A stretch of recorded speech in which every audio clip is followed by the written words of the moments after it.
Hello everyone, Dieter Scherer here from RealizeYourRetirement.com. Today we're going to be going over the different funds in the TSP, the Thrift Savings Plan for federal employees. So without further ado, let's get started. We have five funds in the plan. We have the Common Stock Fund, the Small Cap Fund, the International Fund, the Fixed Income Fund, and the Government Securities Fund. And these funds, unlike most funds you see out there, are not operating as mutual funds.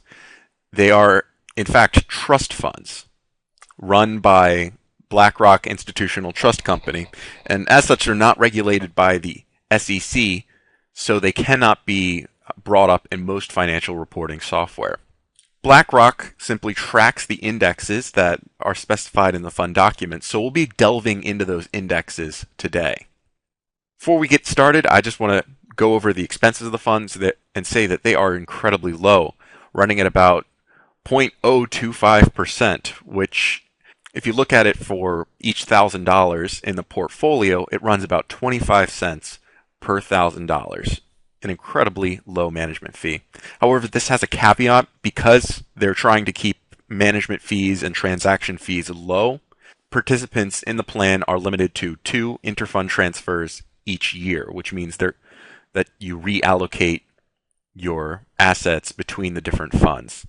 To prevent people from doing 2 transfers and not being able to move into something more conservative, once you've used those 2 transfers, you can at any time transfer money to the government securities portfolio. Now, let's look at each fund and see the characteristics of that fund's assets.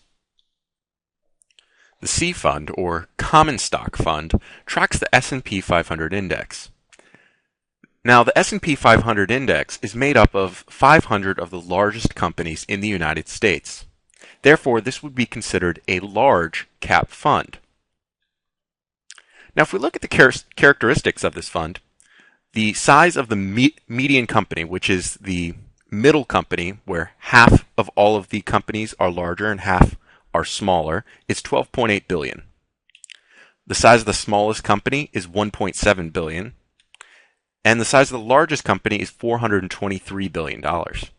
As you can see, these are very large companies, so most of these companies are quite mature and will offer greater returns over time than, say, bonds, but offer less returns and less risk than the smaller company stocks. So if we look at the return over the past 10 years, we can see that this fund returned 2.94%. Therefore, most of the time, this fund would be considered more growth-oriented. However, because of its precipitous fall during the financial recession of 2008, its returns aren't quite as good as they may otherwise be in other historical periods. So, this is a growth investment. Next, we have the S Fund, or Small Cap Stock Fund. The S Fund tracks the Dow Jones U.S. Completion Total Stock Market Index, which is the U.S. stock market minus the S&P 500 companies. So the companies in the small stock fund are going to be, in general, smaller than the companies in the S&P 500. If we look at the size of the largest company, it's $22 billion, considerably smaller than the $423 billion of the largest company in the S&P 500. If we look at the smallest company, we can see that it's under $100 million, which is a very small company that has a lot of room to grow. And then if we look at the median company, remember, the median is the middle 50% company where half companies are larger and half companies are smaller. If we look at that, we see it's $300 million, meaning most of these companies are under the $1 billion mark.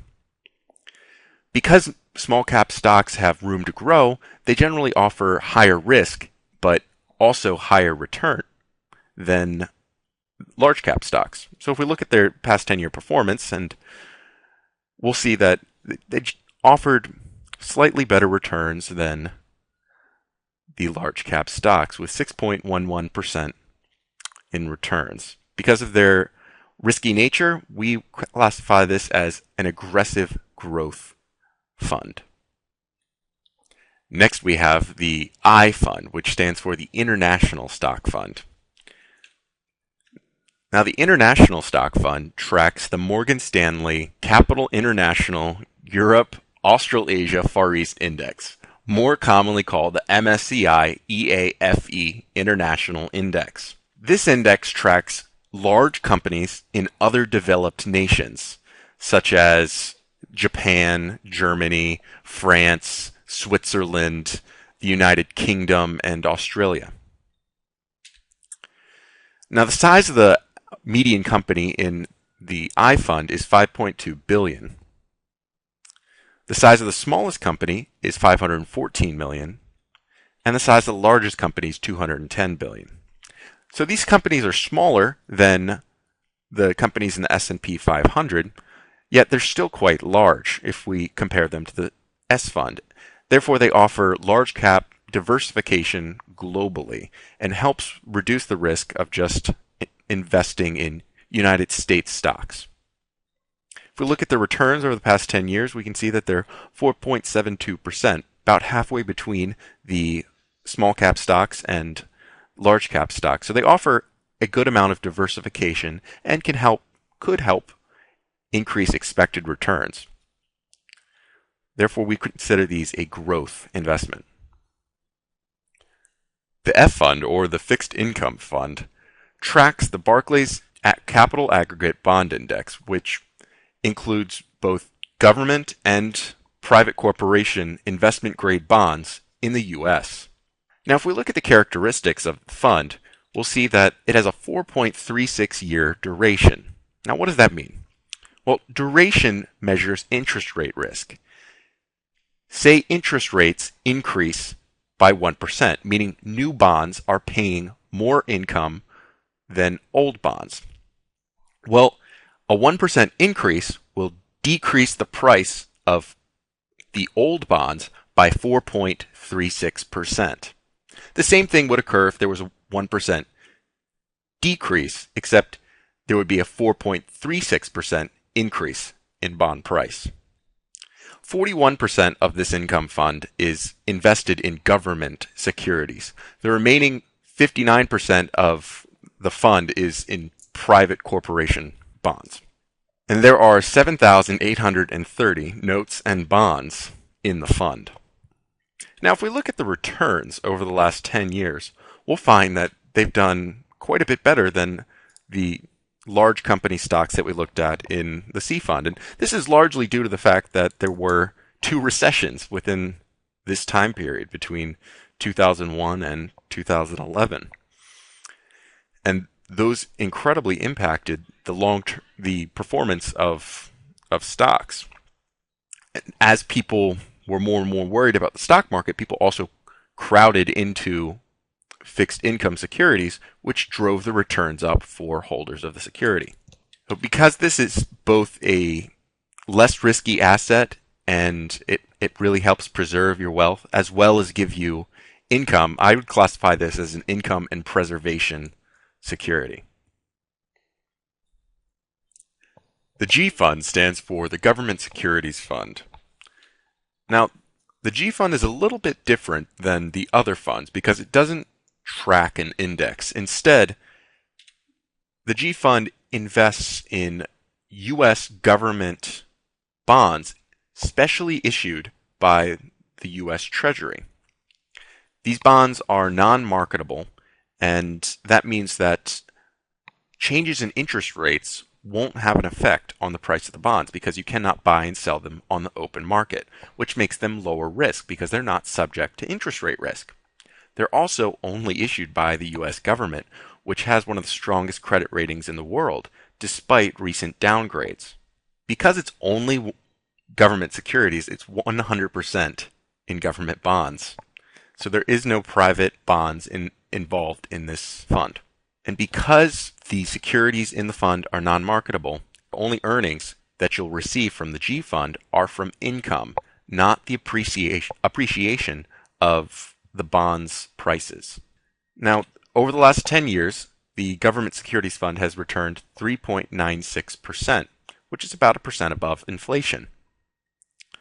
Over time, this will be one of the more secure funds because it doesn't have interest rate risk. However, it doesn't offer you that much growth opportunity, nor does it really offer you a large amount of income. Therefore, I consider this just a preservation fund. You put the money that you cannot afford to lose over the next few years in a fund like this. Now, what are we looking at here?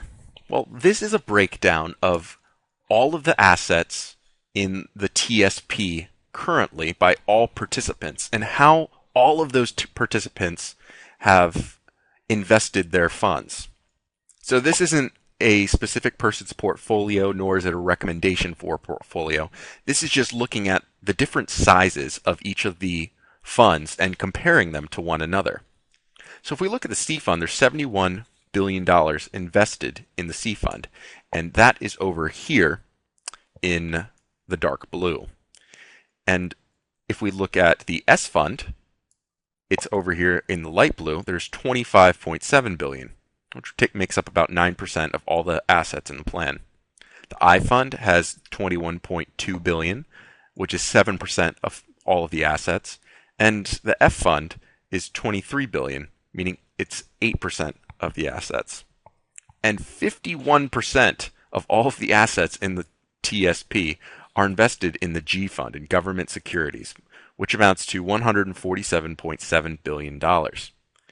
When you look at this, it really tells me that most individuals are not adequately diversified.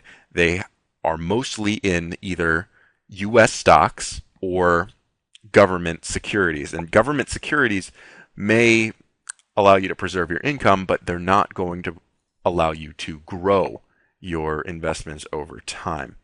So I thought this would be interesting to share with other people, and I hope you found it of value today. So if you have liked this video, I would be very appreciative if you liked it on YouTube or shared it with your friends on Facebook.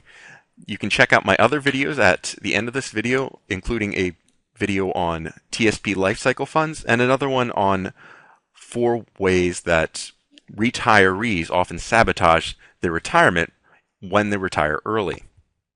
So, hope you found a lot of value today, and thanks a lot for watching.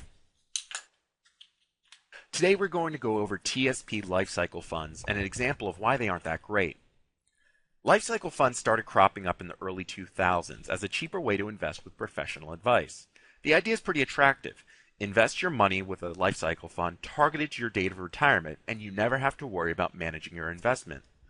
While the idea is great in theory, it falls short in practice.